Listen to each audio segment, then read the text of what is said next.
5 daily prayers extend beyond being Islamic worship rituals to being a safety net for society at large. The Sadaqah, or charity that we give, isn't confined to Muslim beneficiaries and is a social tool to eradicate poverty.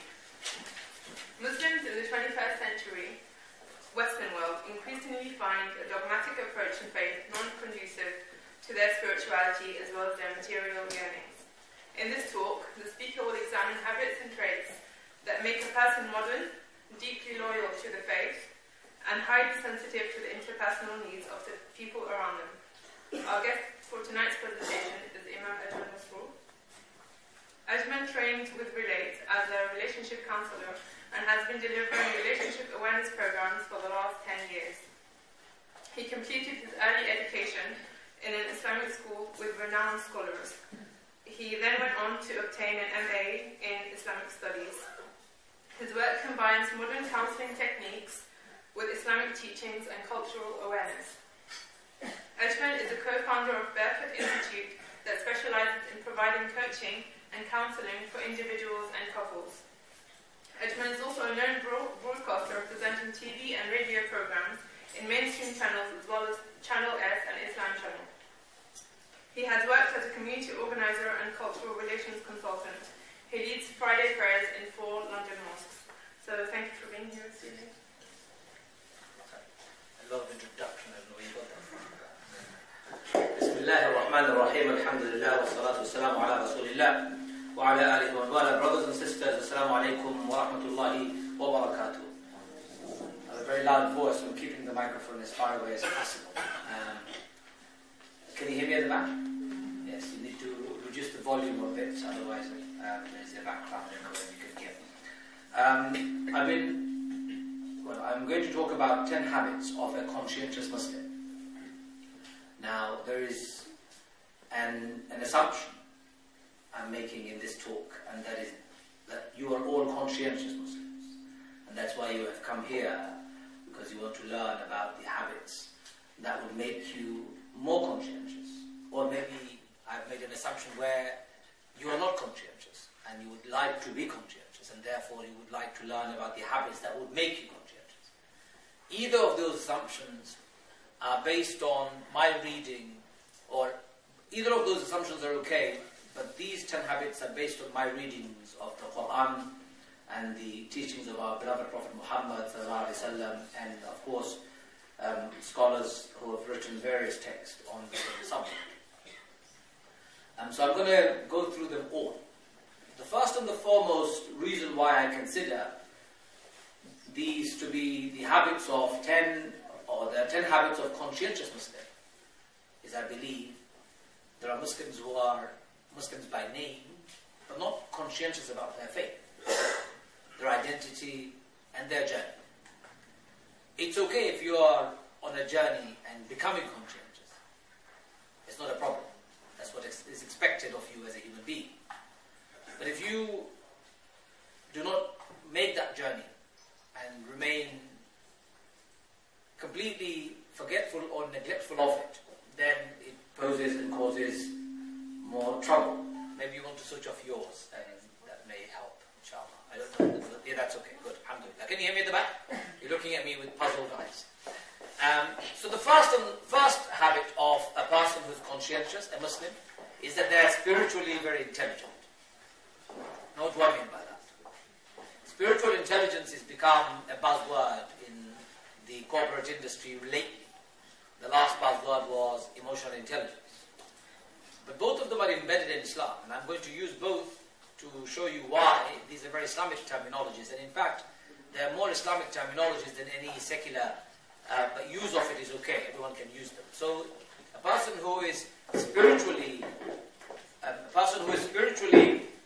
intelligent is a person who harmonizes their inner and outer existence. In Islam, spiritual intelligence is directly related to our relationship with God, and is also directly related to our relationship with one another. So the first thing that you need to think about when you're thinking about spiritual intelligence is that you lead a God-centered lifestyle. Total acceptance of Allah as one and the only, as absolute with no partners, with no children, no wife. He's unique and nothing is like him. Your relationship with Allah is direct. You don't need intermediaries. You don't need a holy man to take you to God. Experiencing Allah's presence perpetually in everything that you do and through everyday occurrences and experiences is what we call God-centered lifestyle. The notion of Tawheed, as you would find in Islamic textbooks. But if you were to translate it into more modern language, it would be all that and nothing more. And it's a very simple approach, really. Allah is one, and you have one direct relationship with Him. And if you can imagine that and lead a life where you experience Allah's existence every day, in everything that you do, you've already got a God-centered lifestyle. I was asking a group of people who we were studying together with only a couple of days ago, if you were to count the mercies of Allah from the morning you woke up till now, can you actually think about how many mercies of Allah you've had in your life so far, this morning, this afternoon, this lunchtime? I'm pretty certain there will be so many. That's already a God-centered lifestyle, if you can recognize it. If you can thank Allah for those mercies. So a spiritually intelligent human being is God-centered. They don't have to rebel against God. They don't have to find other lifestyles to justify their existence. Their existence is because of God. Second thing that you need to think about when you're thinking about spiritual intelligence is that a person who is spiritually intelligent has refined conscience. In other words, taqwa. Ability to experience a heightened state of consciousness. Having the ability to distinguish between right and wrong. Using sound and trained mind. In possession of qualities and personal strength to be able to protect yourself from evil and harm. That inner strength, the capacity that you have already embedded in you, connecting with it is what we call taqwa. So a refined conscience is found in a person who is spiritually intelligent. A spiritually intelligent person is hereafter focused rather than focused on here and now. Convinced by the prospect of facing Allah, accountability, reward and punishment for everything that you've done. Therefore, not focusing on here and now, on material gain, or possessions, or short-term momentary pleasures. You're not interested in any of those. You will transcend beyond the physical and the immediate emotional existence. It's called hereafter focus.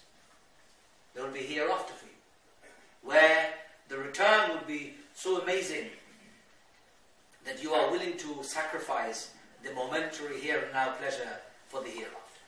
A spiritually intelligent person leads a hereafter focused lifestyle. So the akhirah, the concept as we find in Arabic terms, very familiar, I'm sure you are. The fourth thing that you need to think about when you're thinking about somebody who is spiritually intelligent is that they take responsibility for themselves. It is about realizing that we're responsible for all our decisions, all our actions, everything that we do. Our lifestyle, we're responsible for it. Blaming others or even God for our misery is a demonstration of our lack of spiritual intelligence. It's not God's fault that you're suffering. Why is it God's fault? Why is it on God's shoulder a decision that you have made? Or maybe your fellow human beings have made, and the impact of which you're suffering.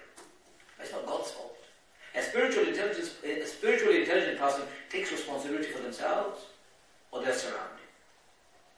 And the fifth thing that you would consider for a spiritually intelligent person is they're in total sync with their fitrah, their natural disposition.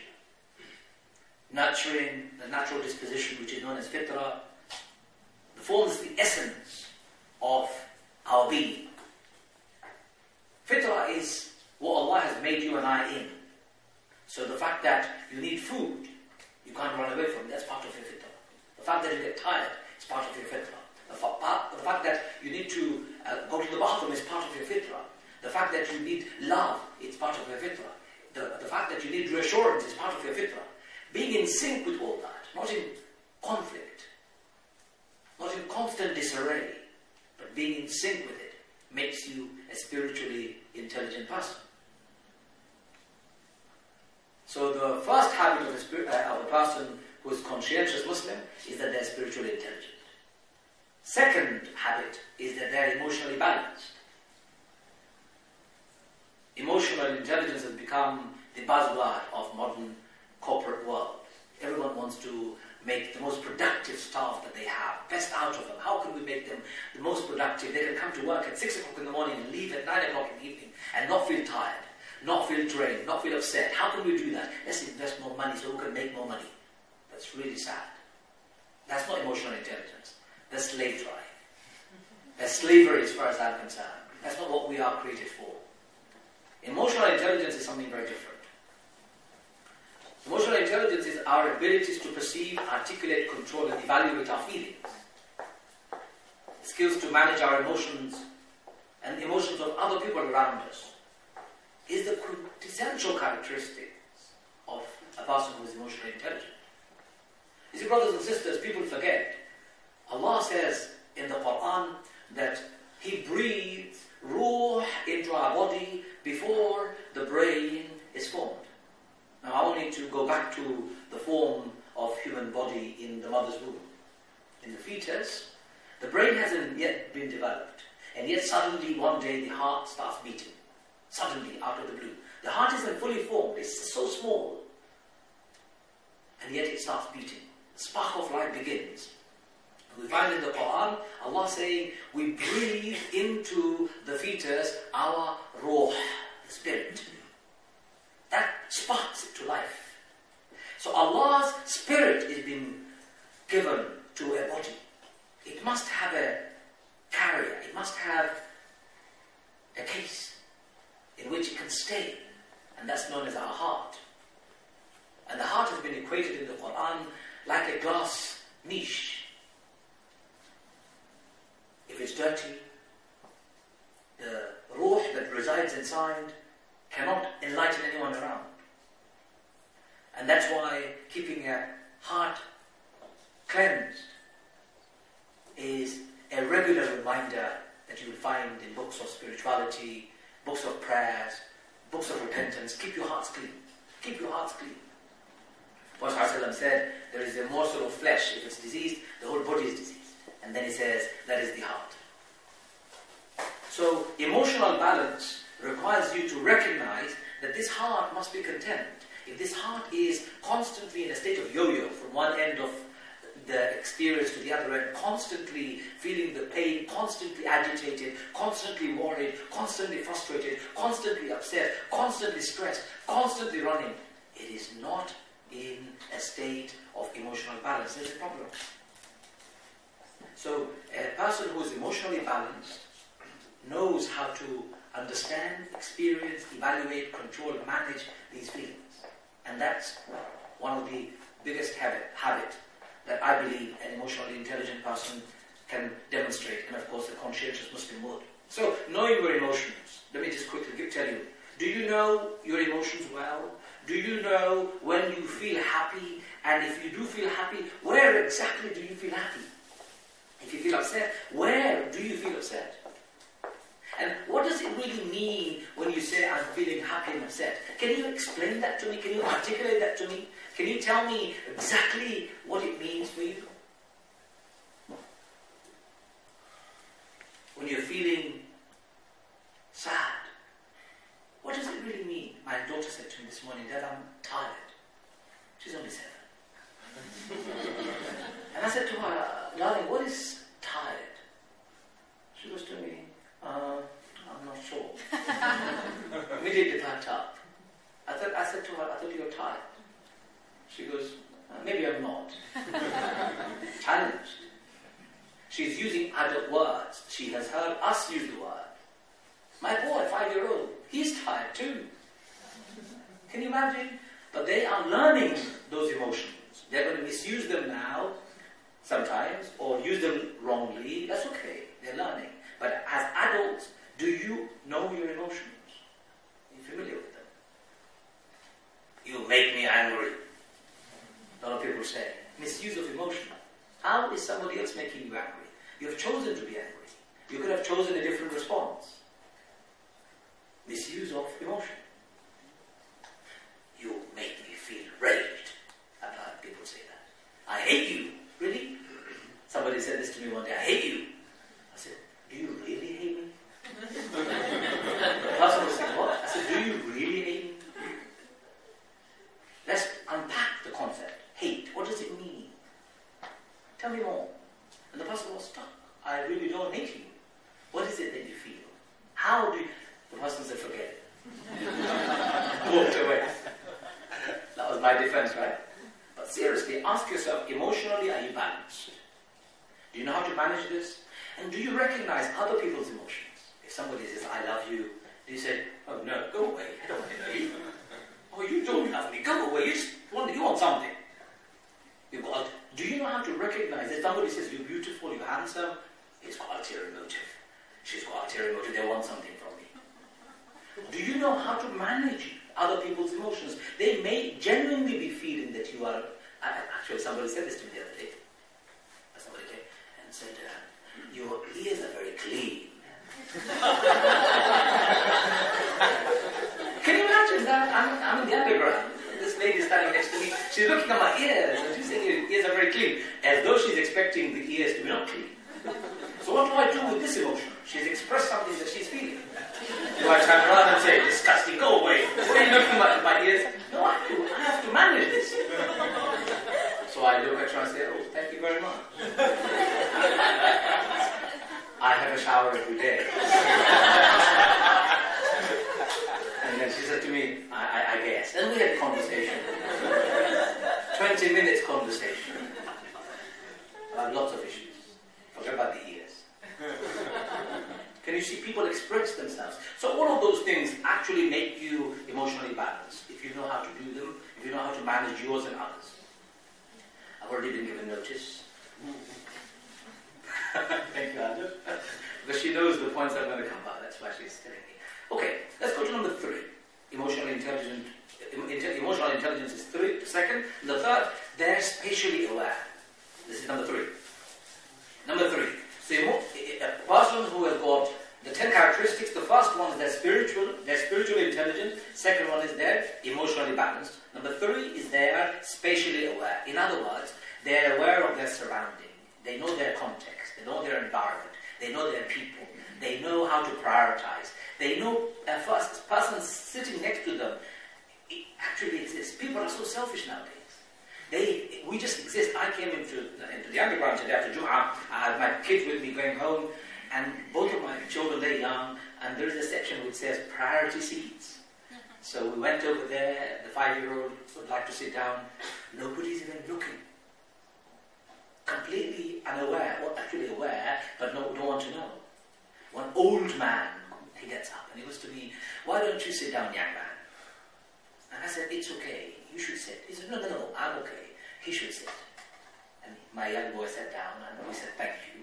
And everybody else was sitting around him and get up to give the old man a seat.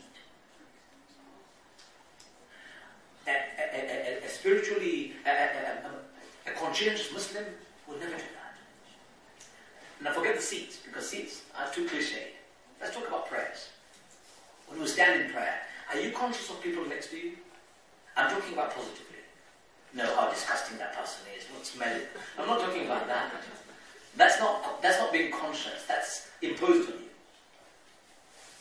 Are you conscious of their well-being? Are you conscious of what you're doing in prayers? Is that harming them, affecting them? Niqab issue that's blown up on our faces recently. Again, especially a one person wouldn't go to a court and demand wanting to wear a face covering, because it has a knock-on effect. The whole Muslim community are now going to answer on behalf of one woman who actually doesn't wear niqab on a daily basis outside in her own street. But in court, she decided to do. Selfish. Mark my word, very selfish thing to do. Especially a Muslim wouldn't.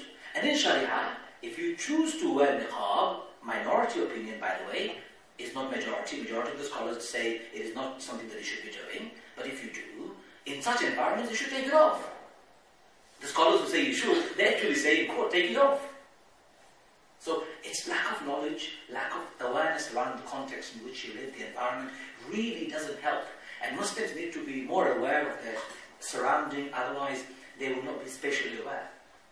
Walking around the street wearing a long thobe, you know, the brothers wear the white one, mashallah, with a massive turban. Are you aware of the surrounding? Are you in Afghanistan? Are you in Saudi Arabia? Are you aware where you are? When I was in Pakistan and I was walking around in my jeans and t-shirt in Khyber Pakhtoon, I was looking stupid. For those of you who come from Khyber Pakhtoon, you would know why. Everybody is wearing Taliban-style clothing with a massive hat, and I'm walking around looking like a target from miles away, jeans and t-shirt. So the local said to me, if you don't want to be shot down, please take those clothes off and put shalwar kameez and a hat on. I said, but then I'll be attacked by the drones. They said, that's more unlikely. I need to be spatially aware, right? Spatially aware of my surrounding. An intelligent Muslim would, of course, be. A conscientious Muslim would be. So that's number 3. Number 4, these are more practical ones. They're honest. The Arabic word honesty is translated into various segments. It's about sincerity. It's about truthfulness. It's about authenticity. It's about straightforwardness. So honesty per se is not enough. You have to have all of those. Ad-dinu al-nasiha, Rasul said. Religion is sincerity. So the whole of religion has been reduced to one word, sincerity. Prophet ﷺ is saying, what does it mean? What does it mean to be sincere? Honest to yourself, honest to the people around you, honest to the surroundings around, and everybody else. Honesty, truthfulness. Prophet ﷺ was known as the man who was truthful before he became the prophet. Even when he became the prophet, his most arch enemy would say Muhammad is honest and truthful.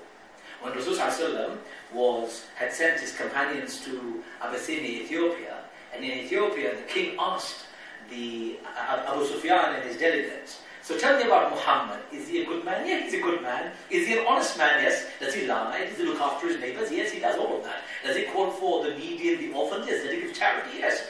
And Najashi said, then what's your problem? What's your problem? So the concept of honesty is embedded in our faith, and yet many of us find it difficult to be honest.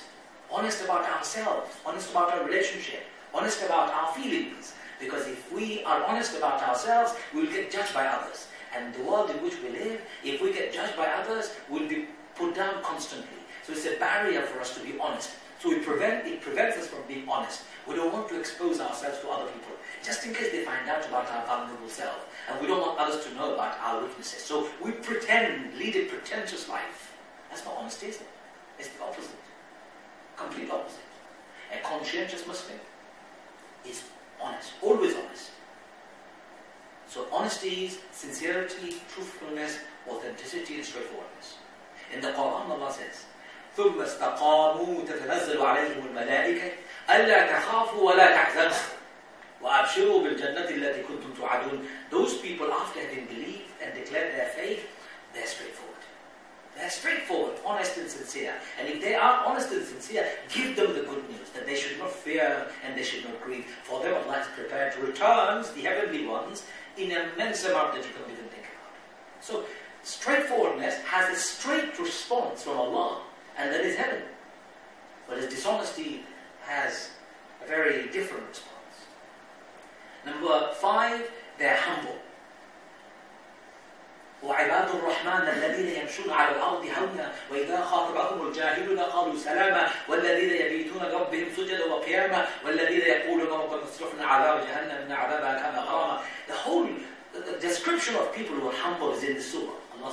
Allah is saying in the Quran, those who are truly the servants of the most compassionate, they walk on this earth gently, humbly, politely, easily.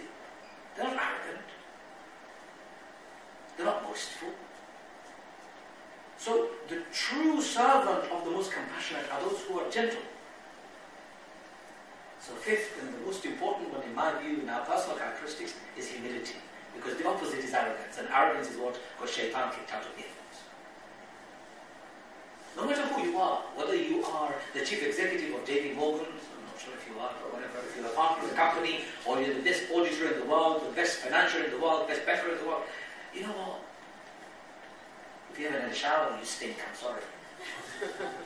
That's how we are at the raw human level. So what are you so arrogant about? About your perks, about your job, about your money? Will come and go. And that's why at the bottom, this is the most important description of Rasul ﷺ is given by Edward Gibbons from the Western scholars. You know Edward Gibbons, don't you? The historian who wrote the magnificent historical book called Rise and Fall of the Roman Empire. If you get a chance to read it, it's an amazing history book, in which he says Muhammad is not an imposter. The reason why he's not an imposter is that while the Romans were ruling, they were calling world to be servants to them. And yet Muhammad was ruling, he called nobody to be a servant.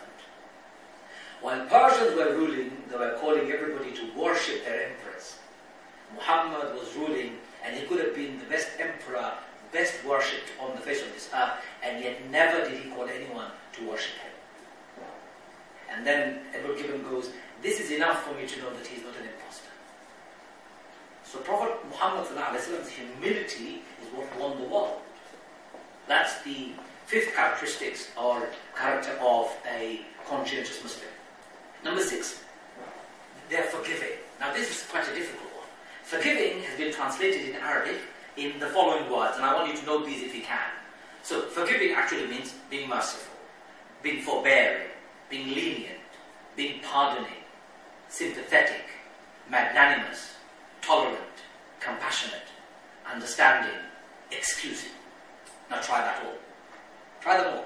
If you're forgiving to somebody, if he has done something wrong to me, for example, Hajar, then I have to be merciful to you, forbearing to you, lenient to you, pardoning to you, sympathetic to you, magnanimous to you, tolerant to you, compassionate to you, understanding to you, and excusing to you. Now that's difficult. And Allah says in the Quran, خُذِ الْعَفْوَ, grab hold of the culture of forgiveness.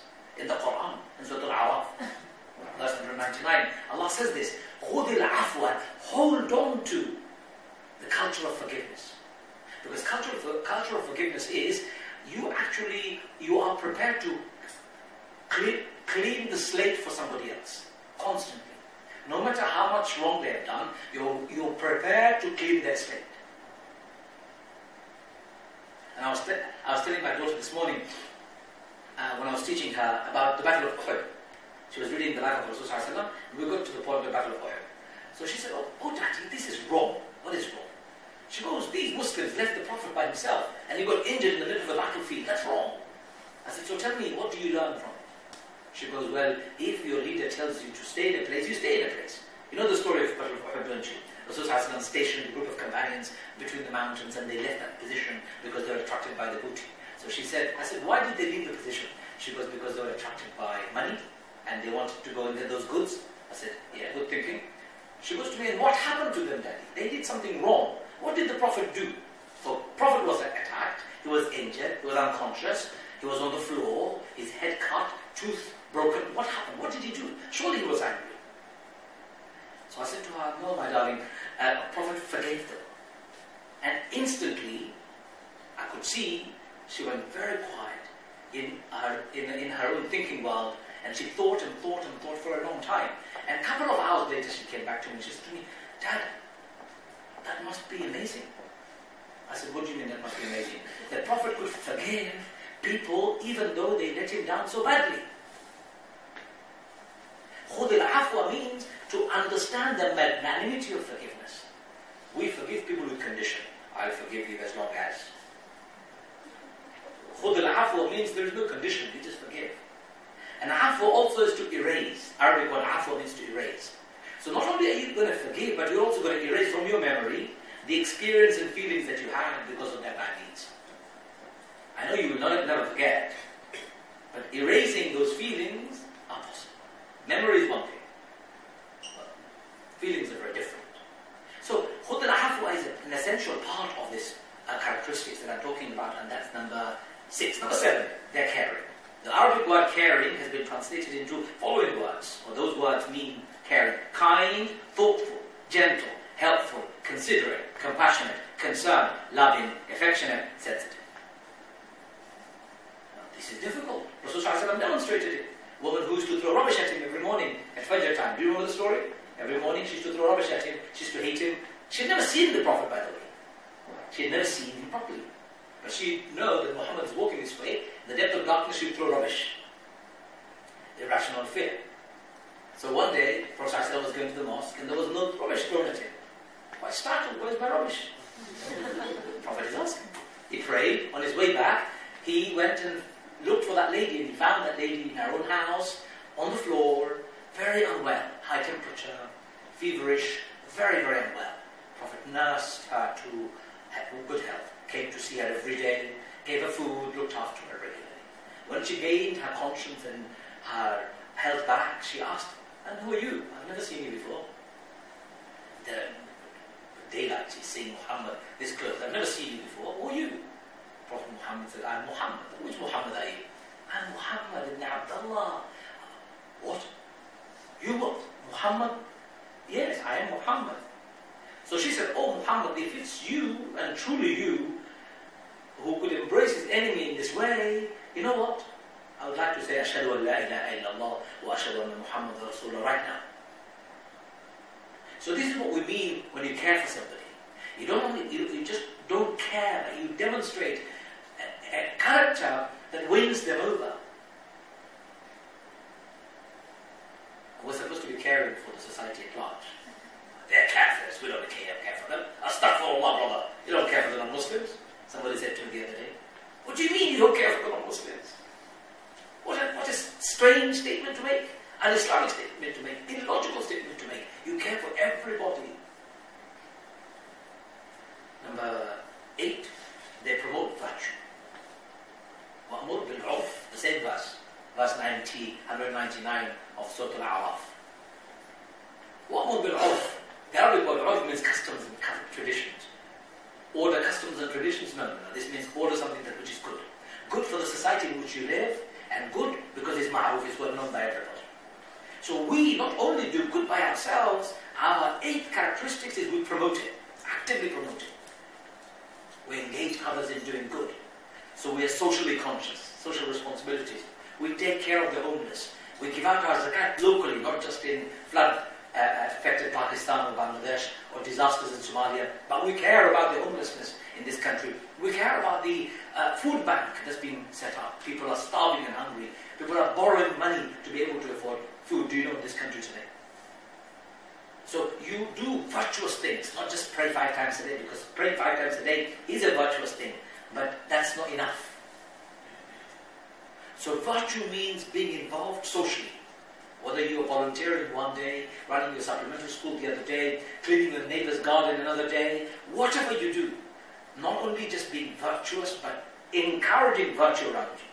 So if you know somebody who's drug addict, I remember when I was in my college days, I came across one guy who was a cocaine addict. We were trying to help him out. What did we know? I was a college kid. I didn't know, but I thought, you know what, I'm going to help him out. And I stayed with him. I stayed with him all the way. I've never seen such disgusting process in my life. The guy did everything you can imagine in the process of giving up cocaine. Throwing up to making a mess of himself in every way possible. And we have to stay with him all the way. If we abandoned him, there's a potential that he could kill himself. And after the 7-day rot, they call it, he came out. Shivering stopped, palpitation stopped, sweating stopped, dizzy spells stopped, falling unconscious stopped. His body began to react to normal things. So if you are really conscious about virtue, you have to take virtue to its ultimate end, not just begin, but end. The hadith of Rasulullah is إِنَّمَا الْأَعْمَالُ بِالنِّيَّةِ. Everything is judged by intention. That's only the half of the hadith. The other half is narrated by another hadith where إِنَّمَا الْأَعْمَالُ بِالْخَوَاتِيمِ. Everything is also judged by its completion. Not just the beginning. Muslims are good at thinking about lots of good things. Intention was good, brother. My intention was good. His intention was good. Did you hear it every day? Well, you know, intention is good. It's not enough. Intention is good, of course. The method must be good. The delivery must be good. The outcome must be good too. You have to see it through. Number 9, they're fair. No matter what happens. They're fair all the time, all the way. Allah Azza wa Jalla says, اعدلوا وأقربوا للتقوى. Fairness is closeness to Allah consciousness. Closest station to godliness. There is nothing more than that. You cannot be closer to God by being unfair. How are people being fair in their prayers when they pray and disturb the person next to them? Just imagine that. How is that fair? It's not fair at all. That's why Rasulullah said, when you come to the masjid, come with clean clothes, because it will disturb the other person, your body smell. Put some perfume on you, so that you can contain the personal odor that's for you. And maybe somebody who loves you can put up with it, but nobody else. Clean socks. Horrible. When I go to a mosque and I have to put my forehead down on a person who had just left their footprint on the carpet, which was stinky socks. Horrible experience. Luckily I'm an imam, so I don't have to do that often. Nobody steps on my masala at the front. But just imagine everyone else's experience. Or a person who smokes and walks into the mosque. The last breath was cigarette. They're reeking of cigarette. Rasulullah said, don't enter the masjid after having eaten raw onion or garlic, because that disturbs the angels. If it disturbs the angels, the raw onion and the garlic, what about cigarette? God will be killed. We're not conscious of this. So that being fair is as basic as prayer, to being fair to my wife, to my children, to everybody. My wife woke me up in the middle of the night and said, my back is hurting. For example. How dare you wake me up? Unfair. When just last week, I woke up in the middle of the night and I said to her, I have a high temperature, could you get me a couple of tablets? And she, without questioning it, went and got it. Fairness, human relationship, in prayer, in dealing with your neighbours outside, to God, to the state, every way you have to be fair. And finally, number 10 is they're balanced. They're always balanced. They're never extreme. Never extreme. They're stable, they're composed, they're well adjusted, they're together, they're sensible, they're sane, they're poised, they're secure, they're steady, they're equalized. They're never like a pendulum. 1 minute they're pious like no tomorrow, next minute everything is gone. Pray 5 times a day, brother, tahajjud too, but next day I'm not interested in prayer at all. That's not balance. Extreme views, not acceptable. So again, just a quick summary of the 10 points that I've said. Spiritually intelligent, emotionally balanced, they're spatially aware, they're honest, number 4, number 5, they're humble, number 6, they're forgiving, number 7, they're caring and great, they promote virtue, number 9, they're fair, and number 10, they're balanced. And they're not extreme. I have to do justice and be fair to my time, so I'm going to finish here and ask you to forgive me for any mistakes I may have made, and anything good I've said is from Allah, and I'm quite happy to take questions. Thank you very much.